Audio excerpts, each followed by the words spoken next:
So good day sa inyo mga idol, GFCI installation tayo. Aalamin natin sa video na to kung ano ang function ng GFCI or ano yung kanyang protection para sa ating mga appliances or protection na din para sa atin, no? Kung may GFCI ka sa inyong bahay, ito ay napaka-safety nyo na mga idol. Meron na kayong safety breaker at meron na kayong GFCI, double protection na ang inyong appliances, lalo na po sa inyo kapag meron kayong GFCI outlet. So ito nga pala yung i-install natin ngayong GFCI na 6 na piraso. Nakakabit ako kapon ng isa. So dito natin siya i-install ngayong araw mga idol.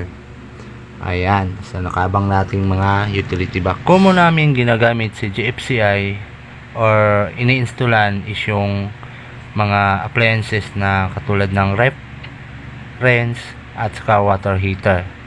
So dyan namin siya madalas na ini-install mga idol. So paalala nga pala, kailangan natin ng ground wire dito sa ating GFCI para gumana yung kanyang ground protection. So dalawa nga pala ang kayang proteksyonan nitong ating GFCI, shorted at saka grounded. Kapag di natin siya lagyan ng ground wire, so baliwala yung kanyang ground protection mga idol. So, kailangan natin ng ground protection para pag may grounded, automatic siyang mag-trip off, no? So kapag gagamitin nyo yung 4 na terminal na yun mga idol, kailangan nyo tanggalin itong kulay dilaw na to na nakatakip dito sa isang terminal. So ang ginamit ko kasing manual dito sa kanyang schematic diagram is itong nasa kaliwa.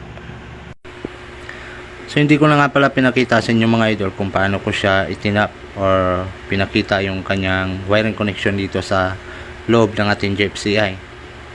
Dahil mamaya ipapakita ko sa inyo kung anong wiring connection ang ginamit ko. Meron kayong dalawang choice na pagpipilian na anong schematic diagram ang gagamitin nyo doon sa manual nitong GFCI. Dito mga idol, kukunan natin siya ng reference voltage. I-on lang natin yung kanyang switch. Ayan, switch button. Then makikita nyo yung kanyang indicator light. Ibig sabihin yan ay may power. Dito sa kanyang manual mga idol, sa likod ng box nya, ito yung ginamit kong schematic diagram or kanyang wiring connection. So ang purpose kasi niya mga idol ay kapag nag-trip yung ating GFCI, automatic yung kabilang GFCI ay meron pa ring power. Kapag ito namang isang schematic diagram ang gamitin natin, kapag nag-trip yung GFCI na to, is yung lahat ng nakakonect dito or yung kasunod nitong GFCI ay mawawala ng power. So depende sa inyo kung alin dyan yung inyong pagpipilian na manual or schematic diagram, no? So yung akin is itong sa kanan yung ginamit ko. So kayo magde-decide kung alin dyan yung gusto nyong schematic diagram na gagamitin mga idol. Dito mga idol, kapag i-diin natin tong reset button nya, aangat yung ating switch button, no? So automatic magka-cut off yung power, no? Mawawala na agad ang power dito. So safe na tayo. Kapag merong grounded, ay automatic na mawawala ng power yung ating saksakan ng GFCI.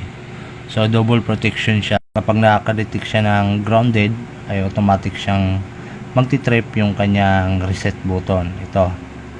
Ayan. So dito sa kabilang GFCI is continue pa rin yung ating power kahit naka-reset na yung isang GFCI dito sa may tester natin. Then ito naman ay may power to. I-reset natin. Ayan. So hanggang dito na lang yung ating video mga idol. Maraming salamat. Kita-kits sa next video.